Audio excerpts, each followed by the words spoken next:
The Jennifer Pan case, the perfect daughter who orchestrated her parents' murder. Jennifer Pan appeared to be the embodiment of a model daughter. Her parents, Vietnamese immigrants who had fled a war-torn country to give their children a better life in Canada, instilled strong values in their children. Jennifer was expected to succeed, to achieve, and to follow a strict and narrow path that would ensure her success and honor her family. And for a while, it seemed like she was living up to those expectations. She was a straight-A student, a talented pianist, and a disciplined figure skater. But behind this polished image was a hidden world of deceit, rebellion, and ultimately a horrifying plan to murder her own parents. This is the story of how a young woman, pushed to the brink by unrealistic expectations and consumed by lies, transformed from a dutiful daughter into a calculating criminal. The case of Jennifer Pan is one of the most disturbing and perplexing true crime stories to ever emerge from Canada. It is a chilling reminder that appearances can be dangerously deceiving, and that even the people we think we know best can harbor the darkest of secrets.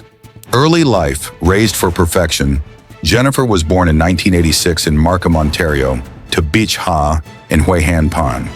Her parents were refugees from Vietnam who came to Canada with nothing but the clothes on their backs. Through hard work and perseverance, they built a stable life. Han became a tool and die maker at Magna International, while Bitch worked in the same company as an assembler. They purchased a modest but comfortable home in a quiet, middle-class suburb and raised Jennifer and her younger brother Felix with a strict set of values. Education and discipline were the cornerstones of the Pan household. From an early age, Jennifer was enrolled in piano classes and figure skating. Her parents forbade her from attending school dances, having boyfriends, or staying out late.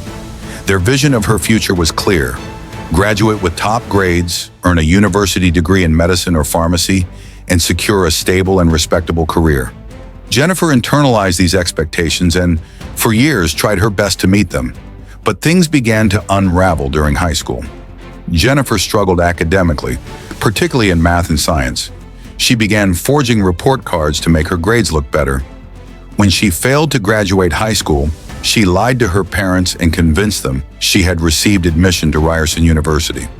For the next 2 years, she maintained the elaborate deception, pretending to attend classes, even going so far as to purchase textbooks and take notes in public libraries.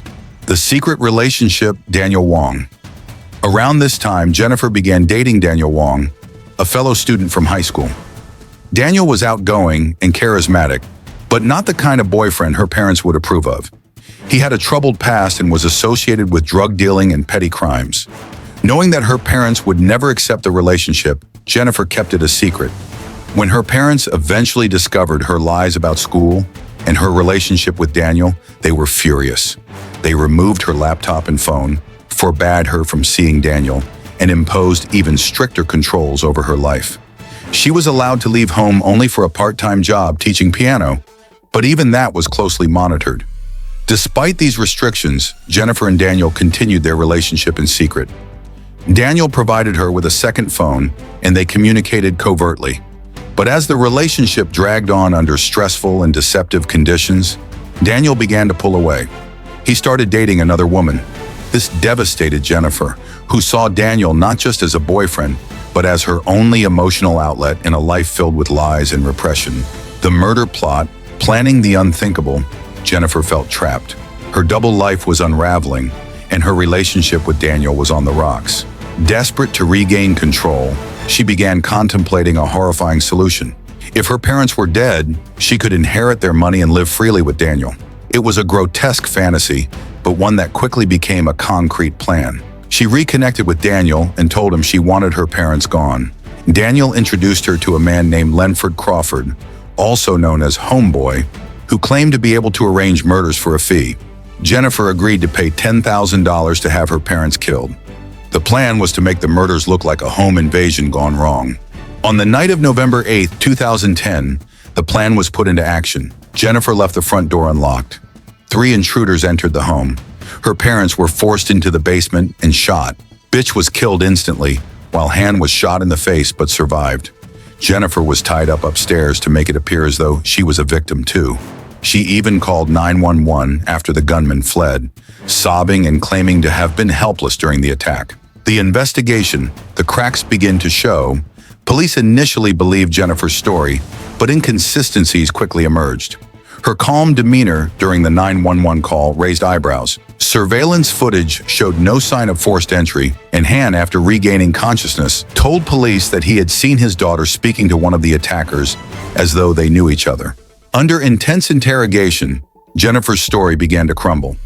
Over the course of 10 hours, she changed her version of events multiple times. Eventually, she confessed to orchestrating the plot.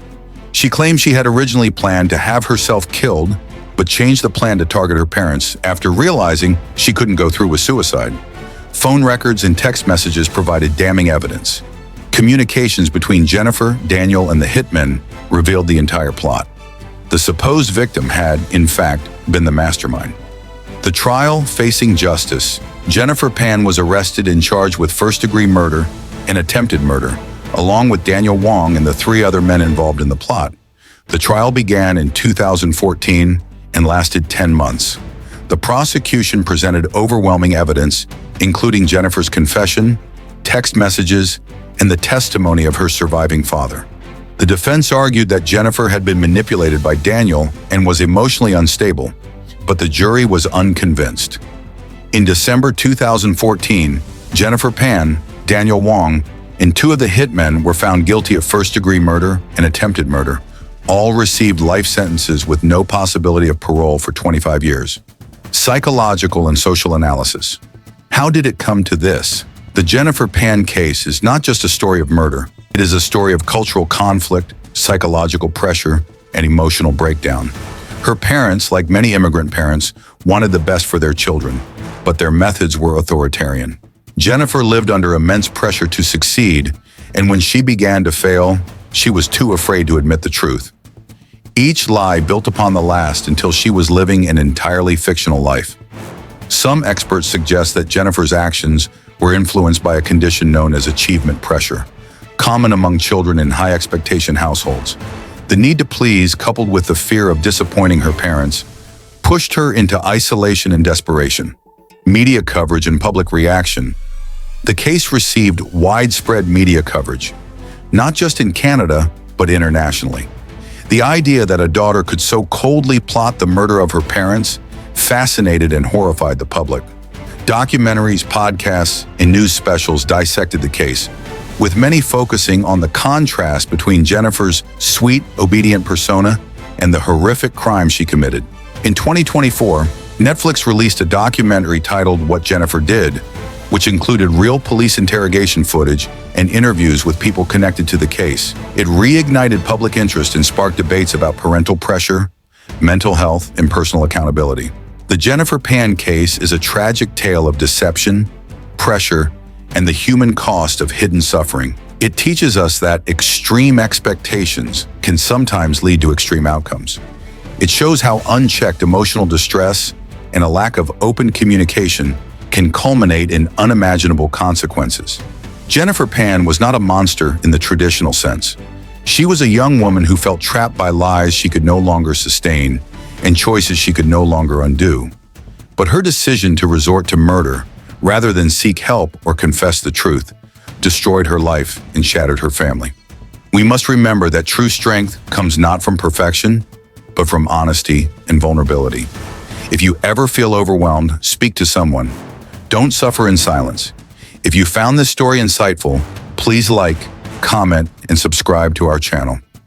Your support helps us continue to bring you real stories that matter. And remember, truth may be difficult, but it is always better than a lie that destroys lives.